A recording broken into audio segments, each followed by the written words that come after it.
Let's improve English. Useful phrases and idioms with hand. Friends, in this video, we'll take sentences based on the phrases and idioms with hand. There are many phrases and idioms with hand. We will talk about the most common ones. कुछ ऐसे sentences को हम लेंगे जो based हैं phrases और idioms with hand के ऊपर. बहुत सारे phrases ऐसे होते हैं जिनमें hand आता है. काफ़ी यूजफुल जो है, जो कॉमन है, उनको हम डिस्कस करेंगे इस वीडियो में. आपको सब कुछ सेंटेंसेस के थ्रू सीखने के लिए मिलेगा. तो फ्रेंड्स, इस वीडियो को एंड तक प्लीज जरूर देखना, क्योंकि आप काफ़ी हद तक अपनी इंग्लिश को इम्प्रूव करने वाले हैं. आप काफ़ी कुछ सीखेंगे.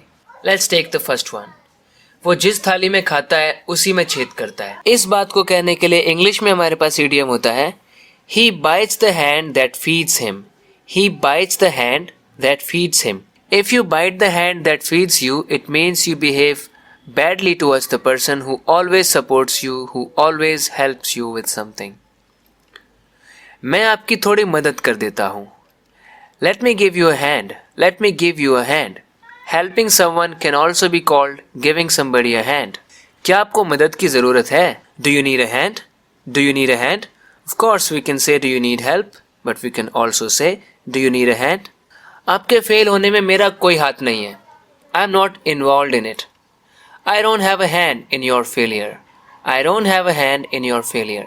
आई didn't literally translate it, but in English also we say have a hand in something. It means somebody is involve in it. ये स्वेटर मेरी माँ ने अपने हाथ से बनाया था. My mother made this sweater by hand. By hand it means not using any machine, but by hand. There is another way we can say this. My mother knitted this sweater. My mother knitted this sweater. वो अपने पति को अपने इशारों पर नचाती है. We have another idiom with hand. She has her husband eating out of her hand. She has her husband eating out of her hand. If you have someone eating out of your hand, it means you have him under your control. We have one more idiom that we can use here. Her husband dances to her tune. ये हार गलत हाथों में नहीं पड़ना चाहिए. This necklace shouldn't fall into the wrong hands. This necklace shouldn't fall into the wrong hands. आप देख रहे हैं कि हर सेंटेंस में कहीं ना कहीं हैंड आ रहा है. हिंदी में बेशक हैंड आए ना आए, हिंदी में हम हाथ बोले या ना बोले, लेकिन इंग्लिश में कुछ इडियम्स, कुछ फ्रेजेस जिनमें हैंड होता है, हैंड से जो बनते हैं, उनको हम डिस्कस कर रहे हैं. और हिंदी में कौन कौन सी बातें हैं जिनके लिए हम इन फ्रेजेस, इडियम्स का यूज़ कर सकते हैं, वो मैं आपको बता रहा हूँ. रियल लाइफ में हम किस तरह की बातें करते हैं और उन्हें इंग्लिश में कैसे कह सकते हैं, वो मैं आपको बता रहा हूँ, उन्हीं फ्रेजेस पर बेस्ड जो कि हैंड से बनते हैं. हमेशा उसी का हाथ ऊपर रहता है, उसी की चलती है. We can say he is the one who always has the upper hand. We can also say he is the one who always gains the upper hand. This is the idiom that I mentioned in one of my short videos. Please watch my short videos as well because they are very helpful, I assure you. Mister ABC का जोरदार तालियां बजाकर स्वागत करें. जब भी हम ऐसे किसी का स्वागत करते हैं ना, जब भी कोई स्टेज पर आने वाला होता है, कहते हैं ना, let's give a big hand to mister ABC. कोई भी नाम हो सकता है. Let's give a big hand to mister ABC. इसको कहने का दूसरा तरीका है let's give ABC a big hand. Let's give mister ABC a big hand. हम ऐसे भी कह सकते हैं let's have a big hand for mister ABC. Let's have a big hand for mister ABC. इस तरह से give a big hand to someone, welcome someone और approve someone by clapping your hands. मैं यहाँ आपसे आपकी बेटी का हाथ मांगने आया हूँ. I have come here to ask you for your daughter's hand. मैंने उन्हें पार्क में हाथ थामे चलते देखा था. I saw them in the park walking hand in hand. Hand in hand. इस हैंड इन हैंड का यूज हम उस सिचुएशन में भी करते हैं जब हम ये बताना चाहते हैं कि कोई भी दो चीजें एक साथ चलती है. ये चीजें तो साथ साथ रहती हैं. फॉर एग्जाम्पल, लाइक्स और डिसलाइक्स तो साथ साथ चलते हैं. जब लाइक्स आते हैं तो डिसलाइक्स भी आते हैं. Likes and dislikes go hand in hand. हम कह सकते हैं sweeping and mopping go hand in hand. झाड़ू और पोछा तो दोनों साथ साथ चलते हैं. झाड़ू लगती है तो पोछा भी लगता है फिर बाद में उसके. Sweeping and mopping go hand in hand. मेरे लैपटॉप पर से हाथ हटाओ. Take your hands off my laptop. जब भी हम कहेंगे take your hands off something, it means उस चीज पर से अपने हाथ हटाओ. हम गेट का भी यूज कर सकते हैं. Get your hands off my laptop. Keep your hands off my laptop. जब हम कीप कहते हैं तो मतलब बनता है कि हमेशा दूर रखा करो अपने हाथों को मेरे लैपटॉप से. Don't touch it ever. Keep your hands off my laptop. उसे तो पहले ही बच्चों से फुर्सत नहीं है, मतलब वो पहले ही बिजी है. He already has his hands full with his kids. Have your hands full with something. It means being busy with something. He already has his hands full with his kids. Don't give him any other work. मैं आपकी मदद कर देता, लेकिन मेरे हाथ तो बंधे हुए हैं. इंग्लिश में कह सकते हैं I would help you, but my hands are tied. I would help you. मैं कर तो देता आपकी मदद. My hands are tied. ये दुकान अब तुम्हारे ही हाथों में है. This shop is in your hands now.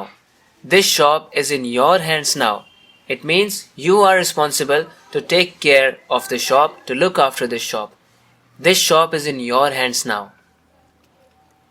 मेरे भी दो ही हाथ हैं, थोड़ा टाइम तो दो मुझे. कभी कभी कोई हमें जब बार बार काम बताता है या बोलता है कि जल्दी करो, अरे यार दो ही हाथ है मेरे, थोड़ा टाइम दो. तो इंग्लिश में हम कह सकते हैं I have only got one pair of hands. I have only got one pair of hands. Give me some time. अब मेरा जिगरी दोस्त भी मेरे दुश्मनों से मिल गया है. My close friend has also joined hands with my enemies now. Join hands with someone. If you join hands with someone, it means you start working with them. You join their group. My close friend has also joined hands with my enemies now. आप देख रहे हैं किस तरीके से मैं सारे commonly used phrases, idioms को यूज कर रहा हूँ, आपको बता रहा हूँ, आपको सिखा रहा हूँ, जिनमें हैंड आता है. आपने इनमें से कुछों को पहले सुना होगा, जिनको नहीं सुना होगा वो आप सीख रहे हैं. ये बहुत यूजफुल है. अपने कॉन्वर्सेशंस में इनका यूज जरूर करना जब भी आपको जरूरत महसूस हो. एक बार तू मेरे हाथ लग गया ना, तो तुझसे सारा हिसाब चुकता कर लूंगा. Once I get my hands on you, I'll get even with you.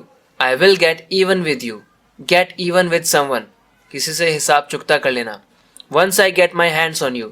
If you get your hands on someone, it means you catch the person whom you've been trying to catch for a long time because you are annoyed with that person. मैं तुम्हारी मदद नहीं कर सकता. मैं मुश्किल से गुजारा कर रहा हूँ. मुश्किल से गुजारा कर रहा हूँ. मैं कहाँ से आपको पैसे दे दूँ? मेरा खुद गुजारा मुश्किल से हो रहा है. I can't help you. I'm living from hand to mouth. If someone is living from hand to mouth, it means he is earning just enough to fulfill his expenses, to fulfill his needs. Not more than that. He is barely making enough money to feed himself.